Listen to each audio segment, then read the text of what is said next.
The old clock shop.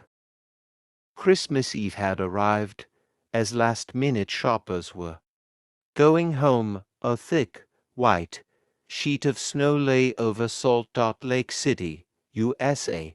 Yet the lights were still burning in the old clock shop as Ray, its old, deaf owner, worked on a clock he had sold that day. Having finished his work, Ray stood up and was on his way to the back room when a cold rush of air from the front door hit the back of his neck. He turned to meet a last-minute shopper, but his old, wise eyes told him that this was not a shopper.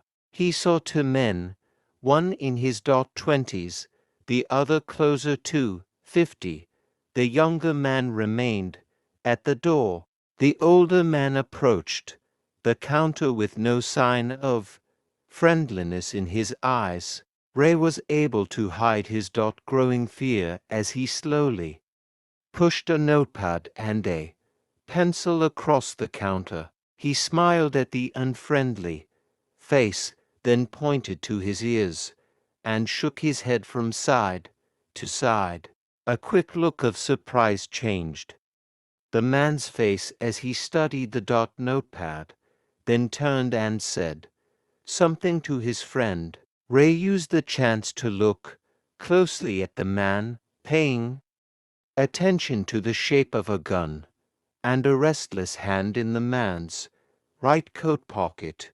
Anger boiled within him, but it was kept down by an inner voice that said, "Be still." He wrote on the notepad, "May I help you?" For the first time the older man looked directly at Ray and smiled, a cruel, mocking smile. They both understood why he was there, why his friend remained at the door. They looked like men who were down on their luck and were now ready to try something they would later be sorry about. The clocks ticked on. Ray calmly wrote another message. "Have you come to pick up a clock or watch?" Then he pointed to the lone board filled with hanging clocks and pocket watches.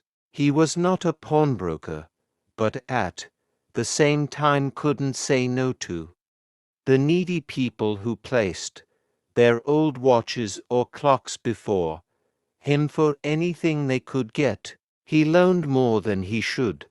They would be there when the owners wanted them back at the same price he had paid with no interest. Then the older man seemed to feel a little easier, took out his hand from his pocket and looked at the watch on his wrist. "How much will you give me for this?" the man wrote. Ray noticed a little shame in the gray eyes looking at him. The watch was nothing special, and yet had great powers. It was something to exchange a way out of a bad situation. Knowing that great need had brought the man to his shop in the first place, Ray asked, "How much do you need for it?" The reply came back on the notepad, "Whatever it's worth." Ray reached into his cash box, pulled out a $50 note and passed it into the man's hand.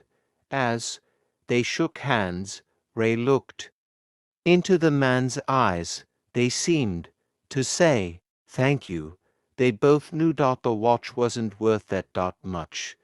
Before turning to leave, the man wrote, "I will be back to pick it up as soon as I can. Merry Christmas." The little story ended on the half hour with the clocks striking all together. The timepieces, which had been looking on silently all the while, rang out the time with such feeling that even Ray thought he could hear them. Their sweet, musical message was filled with hope, the timeless message of peace on earth, goodwill towards all was felt by the three men who stood in the old clock shop. Subscribe to my YouTube channel, The English Stories.